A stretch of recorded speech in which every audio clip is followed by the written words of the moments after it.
오늘 이 시간에는 철로역정 2부 7장 겸손의 골짜기와 사망의 음침한 골짜기에 대해서 함께 살펴보면서 이 안에 담겨있는 신앙의 교훈들을 나눠보고자 합니다.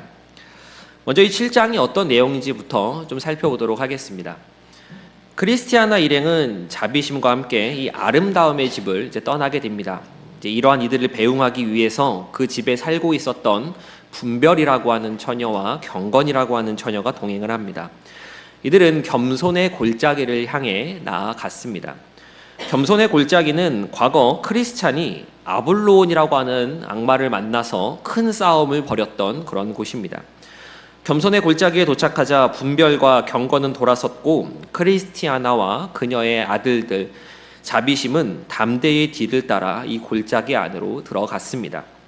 담대는 크리스티아나에게 이 겸손의 골짜기는 훌륭하고 비옥한 땅으로 두려워하지 않아도 된다라는 것을 이야기하면서 그녀의 남편인 크리스찬이 이곳에서 겪었던 일들을 설명해 주었습니다. 크리스티아나의 둘째 아들인 사무엘은 이러한 설명을 하는 담대에게 아버지가 어디서 싸웠는지를 물었고, 담대는 조금만 더 가면 나오는 망각의 초원 바로 다음의 좁은 통로에서 그 싸움이 일어났다라고 하는 것을 알려주었습니다. 이윽고 그들은 크리스찬의 싸움 장소에 도달했고 크리스찬의 승리가 기록된 기념비를 보면서 함께 이야기를 나누게 됩니다. 이렇게 겸손의 골짜기를 지난 이들은 이제 사망의 음침한 골짜기 안으로 들어서게 됩니다. 각종 악한 것들이 출몰하는 곳이었지만 두 여인과 아이들은 담대의 호의를 받으며 이곳을 그래도 안전하게 지나갈 수 있었습니다. 크리스티아나는 이 길이 어렵고 힘든 길이다라고 하는 것을 몸소 체험하면서 이 길을 홀로 걸어간 자신의 남편 크리스찬을 생각하기도 했습니다. 그들이 사망의 음침한 골짜기에 있는 함정들을 지나갈 때 길 왼편에서 한 사람이 갈갈이 살이 찢긴 채 도랑 안에 던져져 있는, 그렇게 던져져 죽어 있는 그러한 모습을 보게 되었습니다. 그 사람의 이름은 부주의라고 하는 사람이었는데 길을 가다가 저렇게 되었다고 담대는 설명해 주었습니다. 사망의 음침한 골짜기의 끝에 다다랐을 때 철태라는 이름의 거인이 나타났습니다. 그는 담대를 부르며 이러한 일들, 순례자들을 인도하여 나아가는, 천성으로 나아가는 이러한 일들을 하지 말라고 말하지 않았냐라고 하였고, 담대는 이렇게 순례자들을 인도하는 것이 자신의 역할임을 말하며 거인과 싸우기 시작했습니다. 둘의 싸움 끝에 담대는 철퇴의 목을 베어내 이 싸움에서 승리하게 됩니다. 담대는 구원을 내려주신 하나님께 찬송하며 이긴 자리에 기둥을 세워 이 철퇴라고 하는 거인을 무너뜨렸다고 하는 사실을 적어 놓았습니다. 이러한 이야기를 끝으로 이 7장 겸손의 골짜기와 사망의 음침한 골짜기가 마무리됩니다. 15장까지 있는 이 2부의 내용 가운데 이제 오늘 우리가 함께 7장의 내용을 나누게 되는데 이제 거의 절반 정도 왔다라고 할 수 있겠지요. 책들은 잘 읽고 계십니까? 예, 이게 제가 제보를 좀 봤는데 열심히 책을 읽다가 점점 책을 읽지 않는다라는 그런 제보가 좀 들어오기도 했습니다. 그래도 책을 읽어오시면 더 큰 유익과 재미가 있으시니까 조금 더 열심을 내셔서 읽어오시면 참 좋겠습니다. 이 7장의 이야기는 제목과 같이 겸손의 골짜기와 사망의 음침한 골짜기, 이렇게 크게 두 부분으로 나누어진다라고 할 수 있습니다. 이 각각의 골짜기들을 조금 더 주목하여 보면서 이 안에 담겨 있는 우리 신앙의 교훈들을 함께 좀 생각해 보도록 하겠습니다. 먼저 겸손의 골짜기입니다. 겸손의 골짜기라고 하면 일부에서 크리스찬의 모습을 떠올리게 됩니다. 크리스찬이 아볼로온을 만나서 거의 죽을 뻔하고 혈투를 벌인 끝에 간신히 승리한 곳이 바로 이 겸손의 골짜기였습니다. 크리스티아나 입장에서는 자신의 남편이 죽을 뻔한 큰 고생을 한 곳에 이 싸웠던 그곳을 바로 지나가게 되는 것입니다. 담대는 크리스티아나에게 크리스찬이 아볼로온을 만나 격렬한 싸움을 벌이게 된 이유를 설명하는데 이 내용을 보면 굉장히 흥미롭습니다. 사실 겸손의 골짜기라고 하는 이곳은 까마귀가 날아다니는 여느 골짜기처럼 기름진 곳이었고 이 근방에서는 가장 훌륭한 목초지요 휴가지였기 때문입니다. 이곳은 푸른 계곡과 백합화를 볼 수 있는 그러한 곳이었고 그러한 곳은 과거 크리스찬이 지날 때이나 이번에 크리스티아나가 지날 때이나 마찬가지인 곳이었습니다. 그럼 도대체 왜 크리스찬은 여기서 아볼론이라고 하는 그러한 마귀를 만나서 그 고생을 했던 것일까요?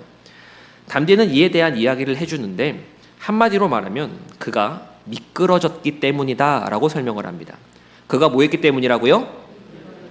미끄러졌기 때문이다 라는 것입니다. 담대는 겸손의 골짜기에 들어가면서 이렇게 말을 합니다. 우리가 화를 자초하지 않는 이상 여기는 우리에게 해를 끼칠 만한 것이 없습니다. 우리가 화를 자초하지 않는 이상 우리에게 해를 끼칠 것이 이곳엔 없다라고 그렇게 이야기를 합니다. 무슨 의미입니까? 여기서 만약 어려움을 당한다면, 여기서 힘든 일을 만나게 된다면 그것은 자신이 스스로 화를 자초한 것이다 라고 하는 의미입니다. 크리스찬이 이곳을 지나갈 때 그가 미끄러지지 않았으면 여기에 모든 것을 다 즐기면서 아름다운 풀과 또 꽃들을 보며 지나갔을 텐데 미끄러졌기 때문에, 크리스찬이 아볼론을 만나 격렬한 싸움을 벌이게 된 까닭은 그가 내려오면서 미끄러졌기 때문에 그런 일을 맞닥뜨린 것이다 라는 이야기입니다. 그럼 겸손의 골짜기에서 미끄러졌다라고 하는 것은 무엇을 의미하는 것일까요? 그것은 교만을 가리킵니다. 무엇을 가리킨다고요? 교만입니다. 겸손의 골짜기에서 미끄러졌다는 것, 즉 교만했기 때문에 그러한 어려움, 그러한 싸움을 겪은 것입니다. 그런데 일부에서 크리스찬이 겪었던 아볼론과의 싸움은 제가 좀 전에도 여러 번 말씀드린 것과 같이 죽을 뻔한 경험이었고 격렬한 사투였습니다. 피가 튀기는 그러한 혈투였다라고 말씀을 드렸습니다. 철로역정을 기록한 저자 존 버년이 교만의 문제에 대해서 이렇게 해석하고 있다라는 것은 그가 교만이라고 하는 것이 얼마나 신자를 망가뜨리는 것인가를 알고 있었고, 교만의 문제가 그냥 쉽게 웃으면서 넘어갈 수 있는 문제가 아니라 정말로 심각한 문제이다라고 하는 것을 전하고 있는 것입니다. 대개 우리는 교만이라고 하는 것을 잘 경계하지 않습니다. 물론 교만하면 안 된다라는 생각은 합니다. 교만해서 좋을 것이 없다라는 생각은 다 해요. 그렇지만 에이 뭐 그거 가지고 좀 우쭐할 수도 있지 라는 생각을 마음 한편에 품고 살아갑니다. 나는 교만할 건덕지도 없는 사람이야, 나도 좀 교만해봤으면 좋겠다 라고 그렇게 말하기까지 합니다. 하지만 우리가 분명히 알아야 하는 것은 이 교만에서 자유로울 수 있는 사람은 아무도 없다라고 하는 것입니다. 아무도 없습니다. 존 버년이, 이 철로역정의 저자인 존 버년이 17세기 사람입니다. 17세기 사람인데 동시대에 살았던 사람 중에 누가 있냐면 존 오웬이라고 하는 사람이 있습니다. 존 오웬, 이 사람의 별명이 뭐였냐면 청교도의 황태자였습니다. 청교도의 황태자. 엄청 똑똑한 사람이었고 당대의 석학이었으며 많은 신학적인 논문을 썼던 사람, 오늘날에도 신학생들이 이 사람의 책을 읽는 존 오웬이라고 하는 그런 사람이 존 버년과 같은 시대에 살았었습니다. 궁전에서 설교를 할 수 있는, 왕이 와서 찾아듣는 그러한 설교를 하는 사람이었습니다. 그럼 저자, 철로역정의 저자인 존 버년은 어떤 사람이었을까요? 존 버년의 직업은 땜장이었습니다. 땜장이의 자식으로 태어나서 땜장이의 직업을 물려받았던 사람입니다. 배운 것은 땜장이질 하는 것밖에 없습니다. 우리가 볼 때 교만하다라고 한다면 앞서 이야기했던 존 오웬이 그렇게 똑똑하니까 좀 교만했을 것 같고, 존 버년은 땜장이, 오늘날에도 땜장이라고 하면 그렇게 사람들이 존경하고 우러러보는 직업은 아니지 않습니까? 당시는 어떻겠습니까? 땜장이라고 하면 굉장히 천대받고 조금 무시당한 그러한 직업이었습니다. 그래서 존 버년은 좀 자랑할 것이 없는 것 같아 보입니다. 어찌 보면 존 버년은 교만하려고 해도 교만할 구석이 없는, 배운 것 없고 땜장이라는 직업을 가지고 있는 그러한 사람이었습니다. 하지만 존 버년은 이 교만의 문제에 대해서 정확히 알고 있는 겁니다. 자신이 땜장이의 자식이고 지금도 자신은 땜장이를 하고 있지만 남에게 나 대단하다라고 내세울 것 하나 없지만 그런 자기 자신에게도 교만함이라고 하는 것이 자리 잡고 있다라는 것. 크리스찬이 아볼론을 만나서 그렇게 격렬한 사투와 혈투를 벌였던 것 같은 그러한 치열한 싸움을 자신도 매일의 삶 가운데서 하고 있었다라고 하는 것을 그는 분명히 알고 있었던 것입니다. 그래서 그는 겸손하기 위해 교만하지 않기 위해 평생을 애쓰며 그렇게 싸우며 살았습니다. 잠깐 존 오웬 얘기가 나와서 하는 여담인데, 당시 왕이던 찰스 2세가 어느 날 존 오웬에게 존 번연에 대해서 물어본 적이 있습니다. 왜 대학도 나오지 않은 저 땜장이의 설교를 들어야 하는가? 라고 하는 그러한 질문이었습니다.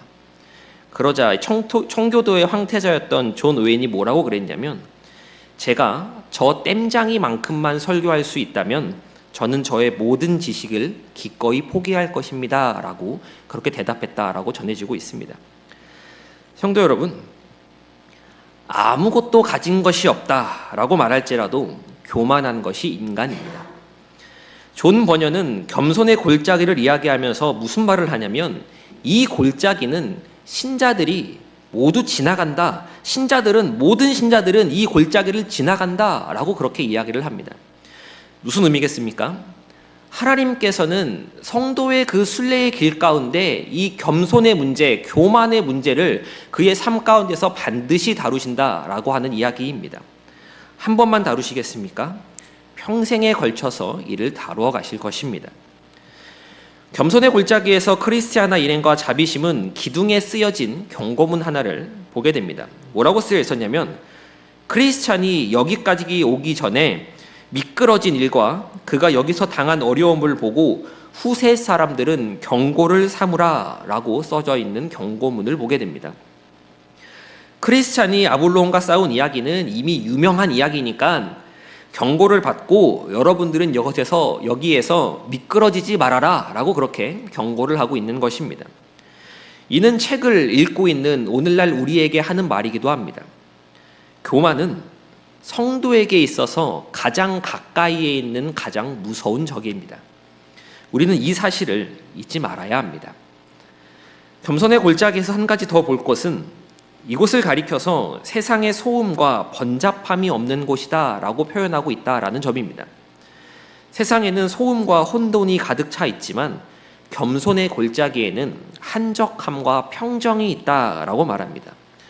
또 이와 더불어서 다른 곳에서는 묵상을 하기 어렵지만 이곳 겸손의 골짜기에 오면 묵상의 방해를 받지 않는다라고 말합니다. 이 골짜기는 순례자들 외에는 아무도 지나가지 않기 때문입니다. 겸손의 골짜기를 지나갈 이유가 없는 것입니다.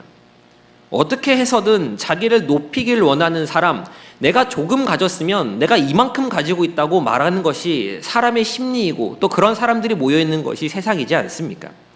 그들이 뭐하러 겸손의 골짜기에 오겠습니까?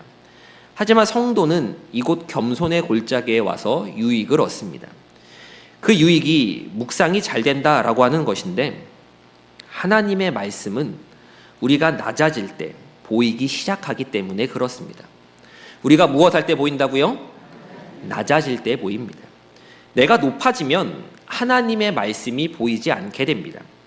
마음을 높은 데 두고 교만하며 나 잘난 맛에 살아가는 사람들에게 하나님의 말씀은 읽혀질 수는 있겠지만 묵상이 되지 않는 것입니다. 낮아진다는 것은 우리의 본성을 꺾는 것이고 또 위배되는 행동이기에 그 자체로 고통스럽습니다. 낮아지면 무시당하고 겸손하면 깔본다라고 그렇게 이야기하지 않습니까? 그러나 우리가 하나님의 말씀을 온전히 경험하고자 한다면, 그 말씀이 살아 움직이는 것을 내 삶 가운데서 경험하고 싶다면 우리는 낮아져야 하고 더 낮아져야 합니다. 내가 그렇게 하지 못한다면 하나님께서는 그 유익을 주시고자 우리를 낮아짐의 자리로 인도하실 것입니다.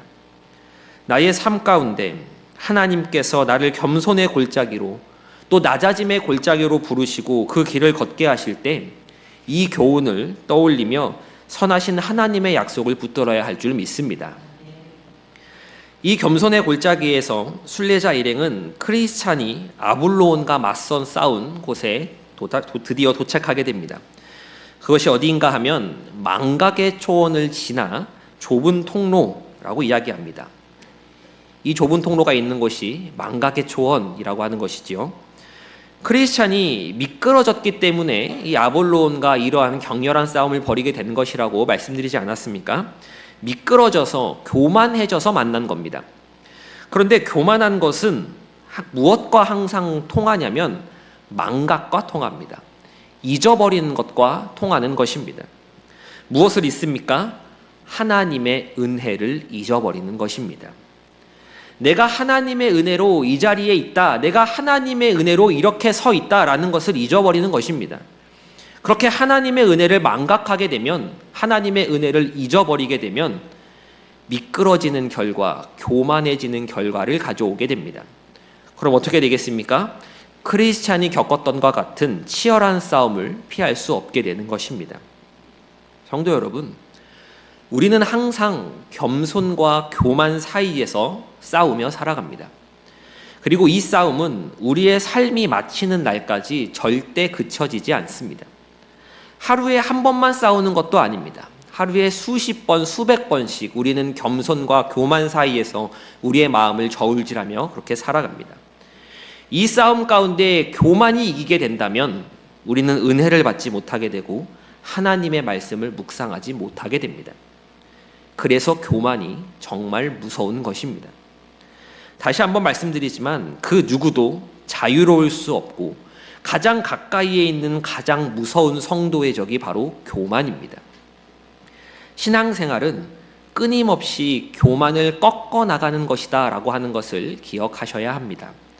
신앙이 성숙하고 신앙이 자라나면 그때는 겸손이 편해지고 교만을 꺼려지게 되는 것일까요? 아닙니다. 신앙이 성숙하면 또 그 레벨에 맞고 그 수준에 맞는 새로운 교만의 거리들이 생겨나게 되는 것입니다. 찰스 스펄전 목사님이 교만에 대해서 이런 말씀을 하셨습니다. 교만의 마귀는 우리와 함께 태어나 우리가 죽기 1시간 전까지도 죽지 않을 것이다. 그놈은 우리의 본성 속에 너무나 깊게 엮여져 있어서 우리의 몸이 수위에 쌓이게 될 때까지 우리는 그놈의 최후에 대한 소식을 결코 듣지 못할 것이다 라고 그렇게 말씀하셨습니다. 믿음의 선배들은 교만이라고 하는 것이 얼마나 무섭고 또 얼마나 끈질긴 것인지를 잘 알고 있었습니다. 우리는 이것과 평생을 싸우는 것입니다. 이 교훈을 가슴에 잘 새기어 교만을 경계하며 겸손으로 나아가시는 저와 서울제일교회 모든 성도님 되시기를 간절히 소망합니다. 두 번째로 사망의 음침한 골짜기를 좀 보도록 하겠습니다. 크리스찬에게 패배한 아블로온이 도망한 곳, 그곳이 바로 이 사망의 음침한 골짜기입니다. 순례자 일행은 겸손의 골짜기를 지나 사망의 음침한 골짜기로 들어갑니다. 이곳에 대해서 뭐라고 설명하냐면 겸손의 골짜기보다 더 길고 각종 악한 것들이 출몰하는 곳이다 라고 그렇게 소개를 합니다. 순례자는 천성에 이르기 위해, 주님 계신 그곳에 이르기 위해 이 사망의 음침한 골짜기를 반드시 지나가야 합니다.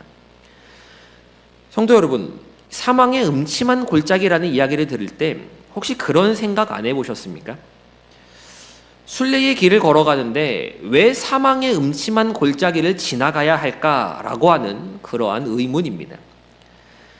철로역정 책을 보면 이곳에 대해 죽은 사람들의 신음소리 같은 것들이 들리고 뱀이 씩씩대는, 그러한 뱀이 우는 그러한 소리가 들리는 곳이고 발을 조금만 잘못 디뎌도 함정에 빠지게 되는 곳이며 어둡고 음울하며 악기가 나오는 곳이라고 이야기를 합니다. 그냥 걸어가도 좁은 문 좁은 길이기에 그냥 걸어가도 힘든 길인데 하나님께서는 왜 이러한 사망의 음침한 골짜기를 성도에게, 순례자들에게 반드시 지나가게 하시는가? 이 질문에 대해서 존 번연은 두 가지 이유를 말해주고 있습니다. 첫째로 하나님을 의지하는 법을 배우게 하기 위함입니다. 우리 함께 따라해 보도록 하겠습니다. 하나님을 의지하는 법을 배우게 하기 위함입니다.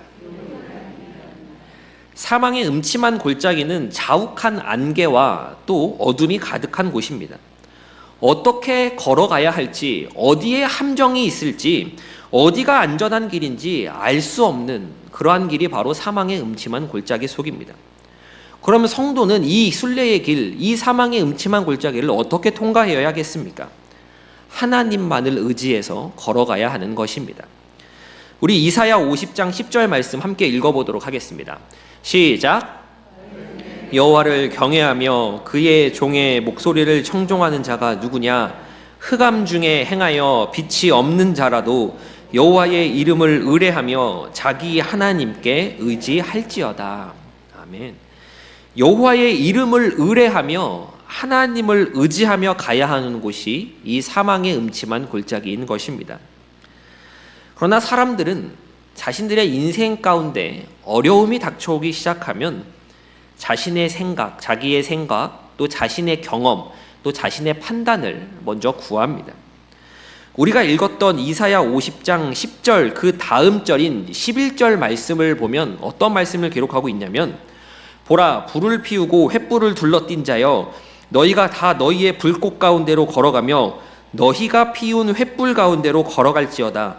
너희가 내 손에서 얻을 것이 이것이라. 너희가 고통 있는 곳에 누우리라 라고 기록하고 있습니다. 자신이 피운 횃불입니다. 너희가 피운 횃불은 스스로 만들어낸 횃불을 이야기하는 겁니다. 자신이 피운 횃불이면 결국 어떻게 됩니까? 고통이 있는 곳에 눕게 되는 것입니다. 사망의 음침한 골짜기는 하나님을 의지하는 법을 배우는 곳입니다. 우리는 읽은 말씀과 같이 여호와의 이름을 의뢰하며 하나님께 의지하며 걸어가야 하는 곳임을 잊지 말아야 합니다. 순례자들이 막막하여 멈춰섰을 때, 자신들 앞에 장애물들이 놓여 있고 앞이 보이지 않았을 때 그들은 울며 기도했습니다. 그러자 하나님께서는 광명과 구원을 보내주셔서 그들이 맞닥뜨린 장애물들을 치워주셨습니다. 하나님을 의지할 때, 또 하나님을 의뢰할 때 하나님께서는 하나님의 역사를 경험케 하시는 줄 믿습니다. 이것이 사망의 음침한 골짜기를 지나게 하시는 첫 번째 이유입니다. 이어서 두 번째 이유는 감사하는 법을 배우게 하기 위함입니다. 우리 함께 따라해 보도록 하겠습니다. 감사하는 법을 배우게 하기 위함입니다. 사망의 음침한 골짜기를 걷고 있을 때 자비심이 이런 말을 합니다. 좁은 문과 해석자의 집, 그리고 어젯밤 우리가 묵었던 집에 있던 즐거운 것들은 여기엔 하나도 없군요 라고 그런 얘기를 합니다. 우리가 어제 묵었던 집이라고 하는 것은 이 아름다움의 집을 이야기하는 것인데 무슨 말이겠습니까? 이곳이 참 깝깝하다라는 의미지 않겠습니까? 그러자 크리스티아나의 둘째 아들 사무엘이 이런 말을 합니다. 하지만 항상 사는 것이 아니고 지나쳐 가기만 하면 되니까 얼마나 다행이에요. 제가 생각하기에 우리가 이 길을 지나야만 우리를 위해 예비된 집에 갈 수 있게 하신 한 가지 이유는 그 집이 얼마나 살기 좋은 곳인가를 더욱 절실히 깨닫게 하시려는 데 있는 것 같아요 라고 그렇게 이야기를 합니다. 제가 좀 어린 나이에 목소리를 내려고 했는데 아셨습니까? 이 자비심과 사무엘의 대화가 무엇이겠습니까? 순례자들이 머물렀던 해석자의 집이나 아름다움의 집이 좋았다는 이야기입니다. 그런데 우리는 이 좋았던 그곳에서 살아가는 것이 아닙니다. 우리의 인생은 걸어가는 것이지 않습니까? 우리는 삶을 살아야 합니다. 그렇게 가다 보면, 그렇게 순례의 길을 걸어가다 보면 에휴, 여기에는 좋은 게 하나도 없네 라고 말하는 그러한 곳들 가운데 우리가 남겨지게 될 수도 있는 것입니다. 그런데 둘째 사무엘이 여기에 뭐라고 이야기를 했습니까? 항상 여기 사는 것이 아니라 지나쳐 가기만 하면 되는 것이니 얼마나 다행입니까? 라고 그렇게 이야기하지 않았습니까? 우리가 사망의 음침한 골짜기를 지나는 두 번째 이유는 우리가 장차 갈 그곳, 우리가 바라는 그곳이 얼마나 살기 좋은 곳이며 그곳이 얼마나 감사한 곳인지를 우리에게 깨우쳐 주기 위함인 것입니다. 이는 단순히 장차 있을 미래의 영광만을 의미하는 것이 아닙니다. 우리는 나에게 주어진 것들, 또 내가 가지고 있는 것들을 잘 감사하지 않습니다. 내가 가지고 있는 것들로는 하나님께 잘 영광을 돌리지 않는다는 이야기입니다. 만족하지 못하고 다른 사람과 비교하며 내 바구니에 들어있는 것이 저 사람보다 더 적다는 것에 우리는 분개하곤 합니다. 그럴 때 하나님은 우리를 사망의 음침한 골짜기 가운데로 걷게 하셔서 우리에게 있었던 것들이 결코 당연한 것들이 아니며 그것들은 하나님께서 주신 큰 선물이었다는 것을 깨닫게 하시는 것입니다. 한마디로 없어져 봐야 있는 것을 감사하게 된다라는 것입니다. 내게 있는 모든 것들은 당연한 것이 아닙니다. 감사할 것들입니다. 그것들을 사망의 음침한 골짜기를 지나게 될 때에 깨닫게 되는 것이고 보게 되는 것입니다. 건강한 사람은 건강을 잃었을 때의 마음을 생각하지 못하는 것과 마찬가지인 것입니다. 하나님께서는 이러한 이유로 우리를 사망의 음침한 골짜기를 걷게 하십니다. 그렇지만 계속 머물게 하지 않으시고 지나쳐 가게 하십니다. 이 역시 하나님의 은혜라고 이야기할 수 있는 것입니다. 크리스티아나 일행과 자비심이 이 골짜기를 계속 걸어가는데 왼편으로 한 사람이 갈갈이 찢긴 채 던져져 있는 시체를 보게 됩니다. 그 시체의 이름은 부주의라고 하는 사람의 시체였습니다.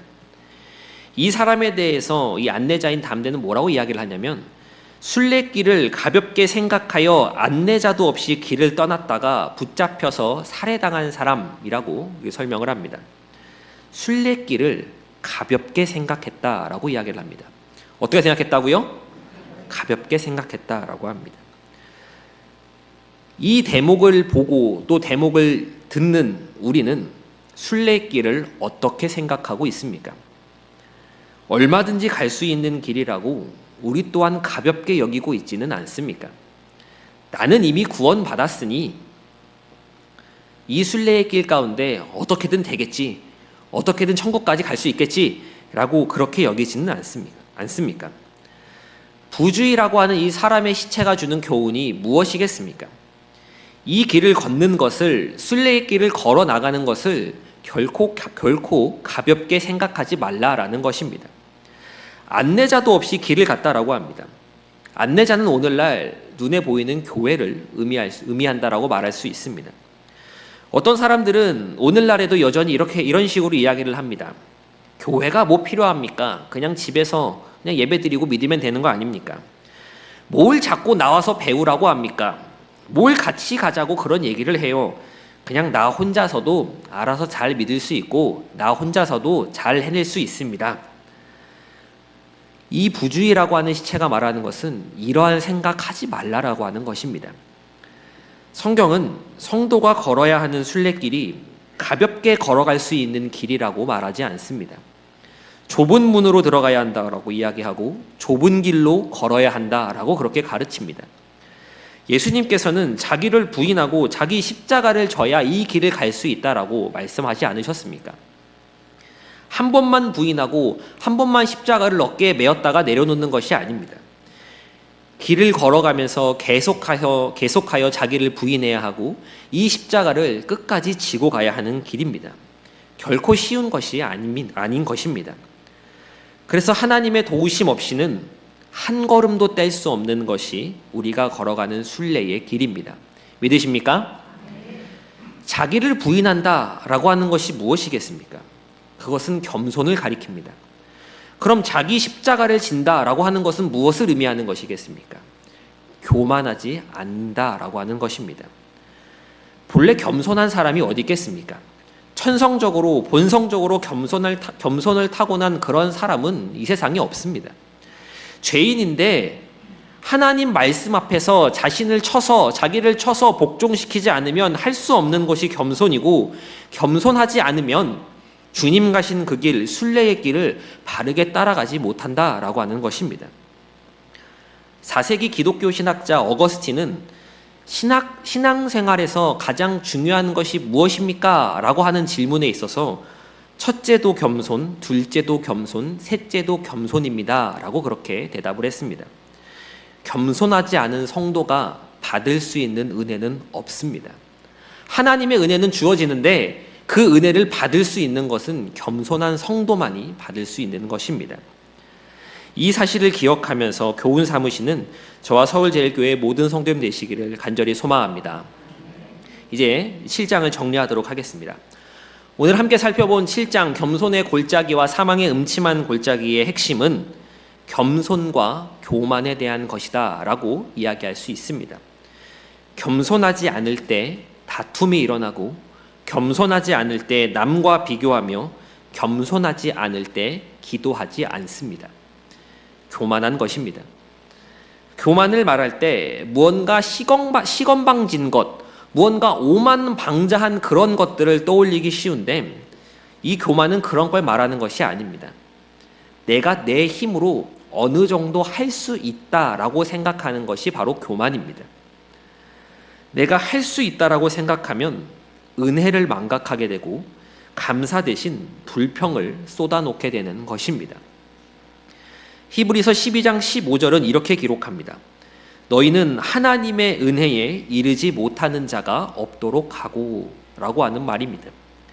주신 은혜, 받은 은혜를 잊지 않도록 우리가 서로가 서로를 바라보며 그렇게 상기시켜 주어야 하는 것입니다. 만나면 은혜를 나누는 사람, 만나면 은혜를 이야기하는 사람, 우리가 그러한 사람이 되어야 하는 것입니다. 하나님께서는 우리의 인생 여정 가운데 겸손의 골짜기와 사망의 음침한 골짜기를 통과하도록 하셨습니다. 이 길을 마주할 때 두렵고 불안한 마음이 들 수 있지만 하나님께서는 모든 것을 알고 계시고 때에 따라 개인에 맞는 맞춤의 은혜로 우리를 붙들어 주셔서 이 골짜기들을 능히 지나쳐가게 하실 것입니다. 하나님께서 낮추실 때, 하나님께서 나를 겸손의 골짜기로 인도해 가실 때에 하나님은 선하신 분이심을 기억하고 나를 통해 하나님의 뜻이 온전히 이루어지기를 기도하며 이 모든 상황들을 감사함으로 받을 수 있는 저와 서울제일교회 모든 성도님들 되시기를 간절히 소망합니다.